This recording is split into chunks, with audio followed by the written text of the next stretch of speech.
How's it going, guys, and welcome to today's prediction video. For this one we will be covering the Premier League clash, that is part 1 of Manchester versus Merseyside, this one taking place at Old Trafford as Manchester United host Everton in the English Premier League this weekend on Saturday the 9th of March.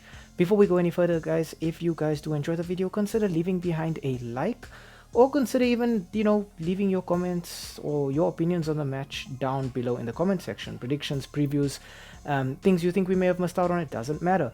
But also do consider subscribing to the channel. It really helps us out with getting our video out there. And if you feel like it, consider sharing it with like-minded individuals who love this sport or these teams as much as you and I do. But without any further ado, let's get straight into it. The last time a Manchester United and Everton did battle was on the 26th of November at Goodison Park. Everton was struggling after a points deduction and knew they needed to come up with something special to salvage their season, while Manchester United were reeling after some horrific results in the Champions League and really needed a pick-me-up for both the players and the fans. That came in the 3rd minute when Alejandro Garnacho shocked everybody with a spectacular bicycle kick that found its way into the back of the net. It was a goal that is still talked about till today as one of the best goals scored by a Manchester United player. Marcus Rashford then doubled the Red Devils' lead in the 56th minute after he was adjudged to have been fouled in the box by former Manchester United player Ashley Young. Rashford stepped up and made no mistake from the spot, 2-0 to Manchester United. Before finally, in the 75th minute, Anthony Martial is played in behind the defence and he manages to poke the ball over the keeper for Manchester United's third. The match ending 3-0 to the visitors. Everton left scratching their heads about what could have been, while Manchester United were celebrating that Garnacho goal, but also celebrating having collected all 3 points from Goodison Park.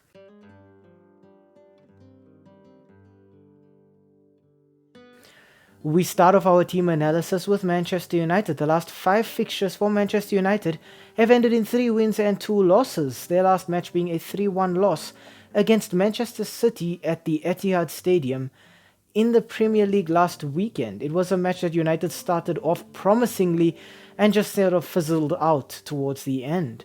A player I think everybody's really excited to see back is Rasmus Højlund. Højlund, with 13 goals and 2 assists, was on a fairly good run of form before picking up a muscular injury.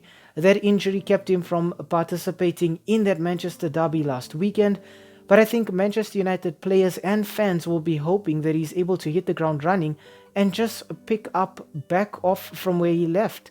Højlund can bring so much to this team in terms of getting goals, which is a problem that Manchester United seem to have run into lately. A player who has been alleviating that problem for goals is Scott McTominay with 8 goals and 2 assists. McTominay plays more as a central midfielder, but he's been coming off the bench and getting the goals that Manchester United needs, saving them from near-death results in the last few weeks over the season. I think it takes a lot of character and a lot of humility to play the role that McTominay plays, because he starts the match off on the bench, comes on as a substitute playing in midfield, and then has to score the goals. I think thankfully, because he plays deeper in, a lot of teams don't necessarily have a plan for dealing with him. They don't have anybody to mark him, and that just gives him the freedom to drift into the box and get these goals. And finally, I want to talk Bruno Fernandes with 7 goals and 9 assists. Fernandes is usually the number 10 playmaker at Manchester United, the guy who is pulling the strings for everybody in that hole between the opposition midfield and defense. I have criticized Bruno Fernandes in the last few weeks for perhaps not being as mobile as Manchester United need him to be, but I was very impressed against Manchester City because there were periods where he'd actually dropped so deep into Manchester United's box to defend that he was virtually at their corner flag. And I think that's something that Manchester United fans and players need to be seeing from their captain this season.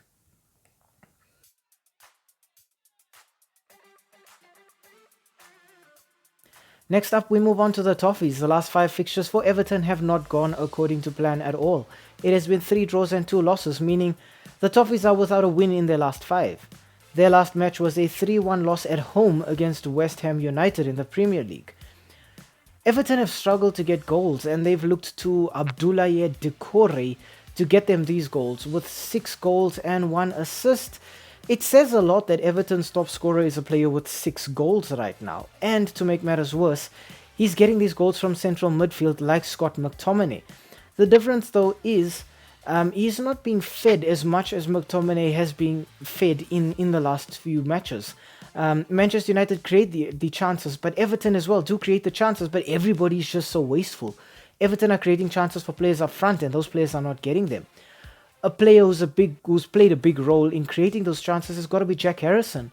With 4 goals and 3 assists, he's equally adept at scoring goals as he is at creating them. Harrison joined Everton from Leeds United, I think it was, and he's really been so promising for them out wide. I think something that Everton fans can take heart in knowing is that Harrison has been so willing and ready to commit his future to the Toffees, despite the fact that they may be getting subpar results so far. And finally, I want to talk Jordan Pickford now. Everton have struggled keeping clean sheets in these last few matches, and I think it's down to Pickford being off form and struggling with confidence. I think also we have to note that Pickford was missing for large periods of the season due to injury, so he's maybe not feeling as full of confidence as he should be feeling. Having to come back while the team was in I wouldn't say a bad run, but in a subpar run, then them having to endure a very, very terrible run, and now he's come back in the middle of that, so there's a lot of pressure on him. As a goalkeeper, when you make mistakes, those mistakes dominate the headlines, and Pickford made some very, very silly mistakes in the last few matches. I know there was one in the Merseyside derby against Liverpool that he was heavily, heavily criticised for, and I'm hoping that Pickford can come back and just prove that he's still a top goalkeeper in the Premier League.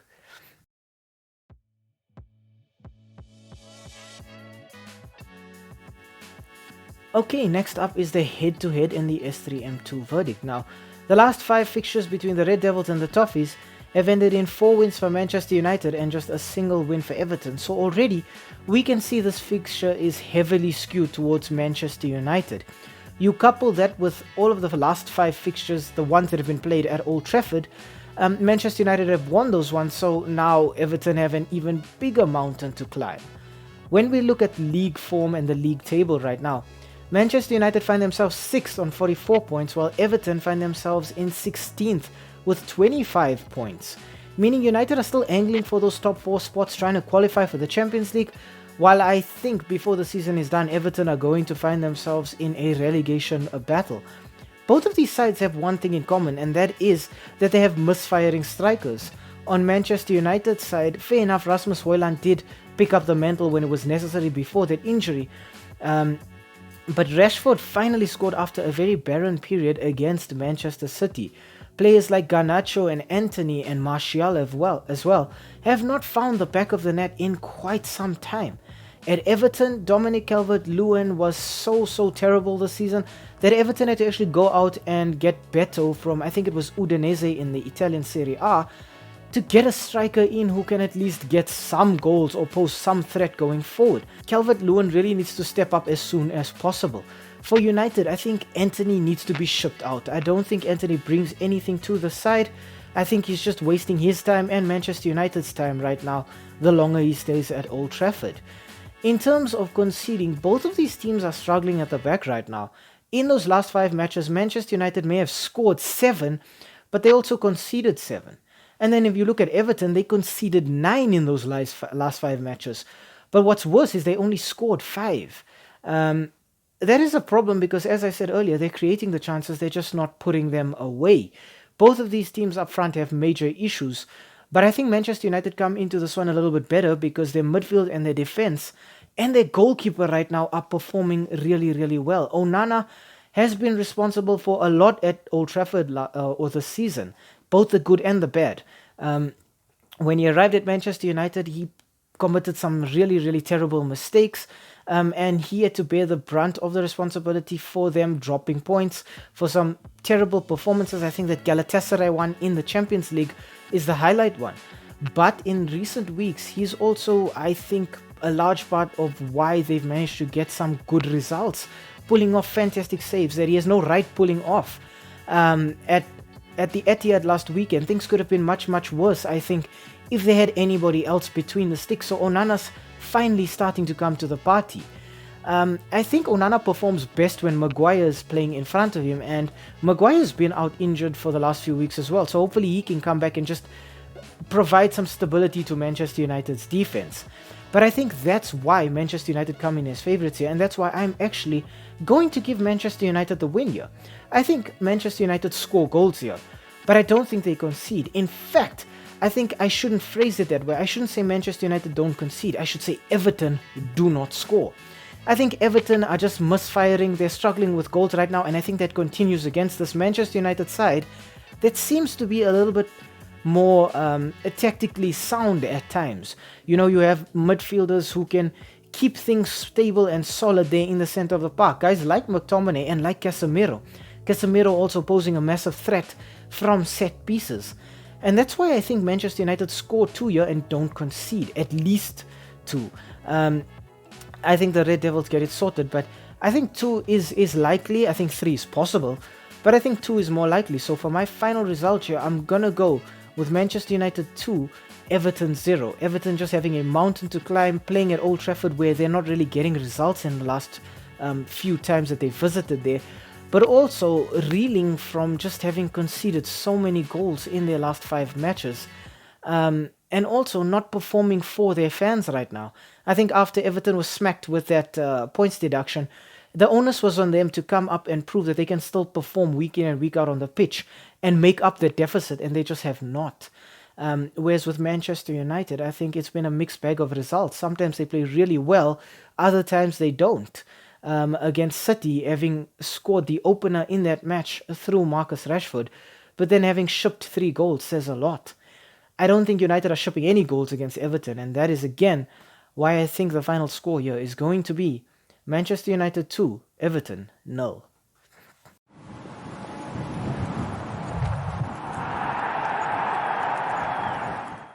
Hi, thank you for making it to the end of this video. We really appreciate the watch time and the fact that you took some time out of your day to spend it with us talking about the sport that we all love. If you enjoyed the content, why not, drop a like down below or comment in the comment section. Maybe even consider subscribing to the channel. And I mean, while you are here right now, have a look at some of our old videos too. They should be appearing on the screen right now, along with that subscribe button. So you know exactly what to do. Thank you so much. It really helps with the YouTube algorithm. And have a great day out there. And we hope to see you again very soon. Thanks. Stay safe.